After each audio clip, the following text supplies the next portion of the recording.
Bonjour, je vous parle depuis la Colombie. Il est 20 octobre 10h23, 14h23 heure de la Colombie.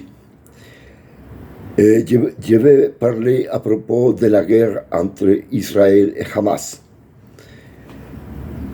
Paradoxalement, il paraît que la prise d'otage de la part de Hamas pourrait être une voie pour une sortie solide à cette situation terrible, une voie vers la paix.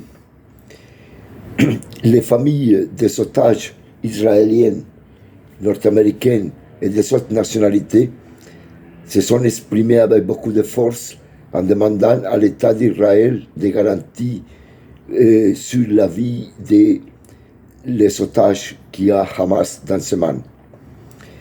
Et cette situation ouvre la porte à un échange entre otages et prisonniers. On sait bien qu'il y a des milliers de prisonniers palestiniens dans des prisons israéliennes. Et on pourrait bien sûr échanger les otages en main de Hamas pour les prisonniers palestiniens.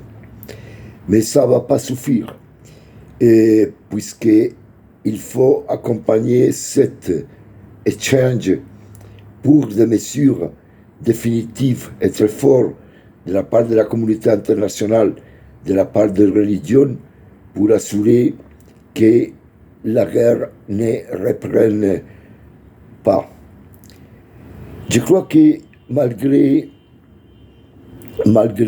disons, la difficulté de la situation, il faut prendre en compte que les Israéliens et les Palestiniens ont un même Dieu.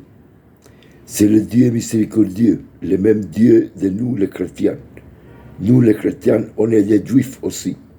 Et on croit en Dieu miséricordieux qui nous dit aimer le prochain comme soi-même. Ne cherchez pas à faire au prochain le mal que vous ne souhaitez pour vous-même. Donc, à partir de cela, il faut que les deux parties comprennent qu'il faut arrêter cette spirale de violence et prendre sérieusement sa religion, parce que c'est un impératif catégorique, c'est une loi qu'on doit obéir, sinon notre existence même est en danger. Les mères comprennent très bien la douleur des autres mères. Et il ne faut pas approfondir les douleurs des mères qui voient ses enfants écrasés, prisonniers et morts d'une façon violente et indigne. Donc, j'ai fait un appel à les Israéliens. Bien sûr, on admire beaucoup le peuple israélien. C'est un peuple dont on a appris pas mal de choses. Et ils sont vraiment admirables. Mais ils doivent bien comprendre qu'il n'y a pas de peuple élu, que le peuple élu est toute l'humanité. Et aussi, les musulmans doivent écouter la voix de son Dieu Allah, qui est un Dieu miséricordieux, comme disent tous les assoras dans le Coran. Moi, je dois dire que je lis le Coran et je lis beaucoup de livres sur les musulmans, sur l'islam. J'ai beaucoup d'admiration aussi pour cette culture, par sa solidarité avec les familles, par sa solidarité avec les pauvres. Moi, j'étais dans des pays musulmans et j'ai pu apprécier cette culture très riche dont Occident doivent beaucoup. Il faut lire par exemple à M. Garodi, qui a écrit un livre merveilleux qui s'appelle Promesse de l'islam, où il montre comment l'islam a beaucoup apporté à la civilisation occidentale. Donc, c'est une culture qui mérite beaucoup de respect aussi. Et étant donné qu'il y a des amis d'un côté et de l'autre, je ne peux pas avoir de préférence.